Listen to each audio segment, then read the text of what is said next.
Boys Codd normal form, no reverse dependency. So ஒவ்வொரு normal ஃபார்ம்லேயும் ஏதோ ஒரு டிபெண்டன்சி நம்ம ரிமூவ் பண்ணுறோம். இதில் வந்து ரிவர்ஸ் டிபெண்டன்சினா என்னென்னு பார்த்துட்டு அதை ரிமூவ் பண்ண போகிறோம். ரைட். இப்போ ஒரு டேபிள் பாய்ஸ் கோட் நார்மல் ஃபார்மை ஃபாலோ பண்ணுதுன்னா அப்படின்னா அதுக்கு அந்த டேபிள் 2 கண்டிஷனை சாட்டிஸ்ஃபை பண்ணியிருக்கணும். ஃபஸ்ட்டு வந்து ஆல்ரெடி அது தேர்ட் நார்மல் ஃபார்மில் இருக்கணும். ஸோ அதான் first point. Table should be in third normal form. அதுக்கப்புறம் அந்த டேபிளில் ரிவர்ஸ் டிபெண்டன்சி எதுவும் இருக்கக்கூடாது. அதுதான் செகண்ட் பாயிண்டில் சொல்லியிருக்கோம். தேர்ட் பாயிண்ட்டை படிச்சுட்டு அதோட எக்ஸ்ப்ளனேஷன் அடுத்த ஸ்லைடில் காட்டுறேன். ஃபார் எவ்ரி டிபெண்டன்சி காலம் ஏ டிபெண்ட்ஸ் ஆன் காலம் பி ஏஸ் சூப்பர் கீ. அதாவது ஏங்கிற ஒரு காலம் பி அப்படிங்கிற காலமை டிபெண்ட் பண்ணி இருக்கும்.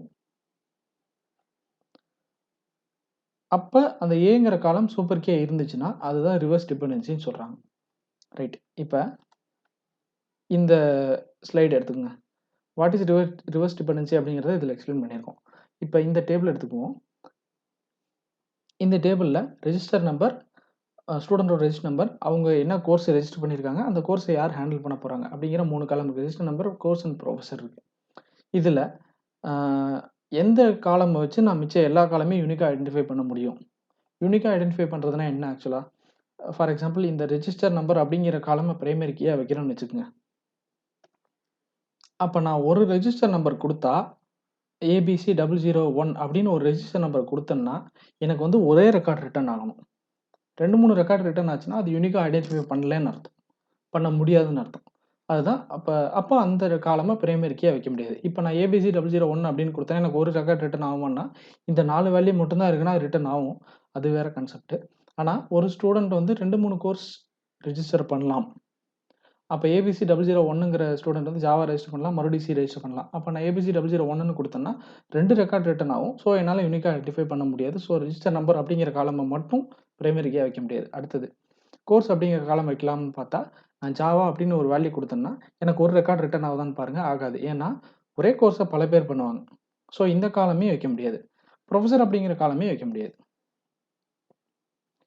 ஏன்னா ஒரு சப்ஜெக்ட்டுக்கு 60 ஸ்டூடெண்ட், ஒரு கோர்ஸ்க்கு 60 ஸ்டூடெண்ட்னா ஒரு ப்ரொஃபஸரே 60 டைம் வரும். ஒரு ப்ரொஃபஸர் நேமே 60 டைம் வரும். ஸோ இந்த காலமே பிரைமரி கீயாக வைக்க முடியாது. இப்போ காம்பினேஷன் ஆஃப் காலம்ஸ் வைக்க முடியுமான்னு பார்ப்போம். இப்போ ரெஜிஸ்டர் நம்பரையும் கோர்ஸையும் கம்பைன் பண்ணால் எனக்கு யூனிக்காக ரெக்கார்டு வருதான்னு பார்ப்போம். ஒரு ஸ்டூடெண்ட் ABC001 அப்படிங்கிற ஸ்டூடெண்ட் ஜாவாங்கிற கோர்ஸை யார்கிட்ட படிக்கிறாருன்னு செக் பண்ண முடியுமான்னு பாருங்கள். ABC001 ஜாவா ஒரு ரெக்கார்ட் இருக்குது. அதோடைய ப்ரொஃபஸர் நேம் நம்மளால் சொல்ல முடியும், பிரேம் அப்படின்னு சொல்லி. ரைட். அப்போ combination of columns work out ஆயிருக்கு இந்த இடத்துல. ரெஜிஸ்டர் நம்பர் ப்ளஸ் கோர்ஸ் அப்படிங்கிறத நம்ம கேண்டிடேட் கீயாக வச்சுக்க போகிறோம், பிரைமரி கீயாக. ரைட். இன்னும் ரிவர்ஸ் டிபெண்டன்சிக்கு நம்ம இன்னும் வரல. இப்போ டிபெண்டன்சினா என்ன நான் காட்டுறேன். யூஸ்வலாக எல்லா டேபிள்லையும் டிபெண்டன்சி எப்படி இருக்கணும், டிபெண்டன்சினா என்னன்னா பிரைமரி கீயை டிபெண்ட் பண்ணி தான் மிச்சம் எல்லா நான் பிரைமரி கீ காலம்ஸும் இருக்கணும். அதுதான் ஆக்சுவல் கான்செப்ட். இந்த இடத்துல அப்படி இருக்கான்னு பார்த்தா கரெக்ட். நான் பிரைமரி கீ காலம் எது? ப்ரொஃபஸர் அப்படிங்கிற காலம் மட்டும்தான் நான் பிரைமரி கீ காலம். இது obviously register number plus course இந்த கேண்டிடேட் கீயை கம்பைன் பண்ணால் தான் நமக்கு ப்ரொஃபஸர் கிடைக்குது. ஸோ ஆப்வியஸாக ப்ரொஃபஸர் அப்படிங்கிற காலம் இந்த ரெஜிஸ்டர் நம்பர் அண்ட் கோர்ஸை டிபெண்ட் பண்ணி தான் இருக்குது. ஸோ இந்த டிபெண்டன்சி கரெக்டாக இருக்குது. இந்த இடத்துல இன்னொரு டிபெண்டன்சி நமக்கு தெரியாமல் இருக்குது. அது என்னன்னு நான் சொல்கிறேன். இந்த இடத்துல பாருங்கள், professor will handle only one course. Correct. ஒரு ப்ரொஃபஸர் ஒரு கோர்ஸ் தான் ஹேண்டில் பண்ணுவாங்க. பட் ஒரே கோர்ஸே 2-3 ப்ரொஃபஸர் ஹேண்டில் பண்ணலாம். ஒரே சப்ஜெக்ட் 60 ஸ்டூடெண்ட் இருக்காங்கன்னா ஒரே ஒரு ப்ரொஃபஸர் வரலாம். 120 ஸ்டூடெண்ட் இருந்தால் ஆப்வியஸ்லி அந்த சப்ஜெக்டை 2 ப்ரொஃபஸர் எடுத்தாகணும். ஒரு செக்ஷனில் ஒரு ப்ரொஃபஸர், இன்னொரு செக்ஷனில் ஒரே ப்ரொஃபஸர். பட் சப்ஜெக்ட் ஒன்று அப்படிங்கிற மாதிரி வரும். ஸோ இந்த இடத்துல நான் ஒரு கொஷின் ஒன்று சொல்கிறேன், ஒரு குவரி மாதிரி ஒன்று சொல்கிறேன். அதுக்கு ஆன்சர் வருதான்னு பாருங்கள். கோர்ஸ் அப்படிங்கிற ஒரு காலம் எடுத்துக்கிறோம். நான் ஒரு கோர்ஸ் நேம் சொல்லுவேன். அந்த கோர்ஸ் நேமுடைய ப்ரொஃபஸர் நேம் சொல்ல முடியுமா யூனிக்கா அப்படின்னு பாருங்கள். ஜாவா அப்படின்னு சொல்லி ஒரு கோர்ஸ் நேம் சொல்கிறேன். இதுக்கு யூனிக்காக சொல்ல முடியுமான்னு பாருங்கள். சொல்ல முடியாது. ஏன்னா ஜாவான்னு நான் சொன்னனாலே பிரேம் அண்ட் கவின்னு 2 ப்ரொஃபஸர் பேர் வரும். ஸோ அப்போ எனக்கு யூனிக்கான வேல்யூ கிடைக்காது. அப்போ ப்ரொஃபஸர் அப்படிங்கிற காலம் கோர்ஸ் அப்படிங்கிற காலமை டிபெண்ட் பண்ணி இல்லை. ஓகே. இப்போ நான் கொஸ்டினை ரிவர்ஸ் பண்ணி கேட்குறேன். நான் இப்போ ஒரு ப்ரொஃபஸர் நேமை சொல்லுவேன். அவங்க என்ன கோர்ஸ் எடுக்கிறாங்கன்னு எக்ஸாக்டாக சொல்ல முடியுமான்னு பாருங்கள். பிரேம் அப்படின்னு சொல்லி ஒரு ப்ரொஃபஸர் நேம் சொல்கிறேன். கரெக்ட். அப்போ ஜாவா அப்படின்னு சொல்லி கோர்ஸ் நேம் சொல்ல முடியும். ஏன்னா இந்த ஃபர்ஸ்ட் பாயிண்டே பாருங்கள், ஒரு ப்ரொஃபஸர் ஒரு கோர்ஸ் தான் ஹேண்டில் பண்ணுறாரு. ஸோ ஆப்வியஸ்லி ப்ரொஃபஸர் நேமை சொன்னால் அவங்க என்ன கோர்ஸ் நம்மளால் கண்டிப்பாக சொல்லிட முடியும்.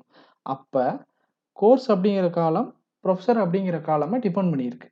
ஏன்னா ப்ரொஃபஸர் நேமை சொன்னால் கோர்ஸை சொல்ல முடியும். ஆனால் கோர்ஸை சொன்னால் ப்ரொஃபஸர் நேமை சொல்ல முடியாது. அப்போ டைரெக்டாகவே கோர்ஸ் அப்படிங்கிற காலம் ப்ரொஃபஸர் அப்படிங்கிற காலமாக டிபெண்ட் பண்ணியிருக்கு. ஆனா இந்த இடத்துல பிரச்சனை என்னன்னா, கோர்ஸ் அப்படிங்கிற காலம் என்னது? Part of a primary key. So அது ஒரு சூப்பர் கீ. அத தான் நம்ம போன ஸ்லைட்ல சொல்லியிருக்கோம்.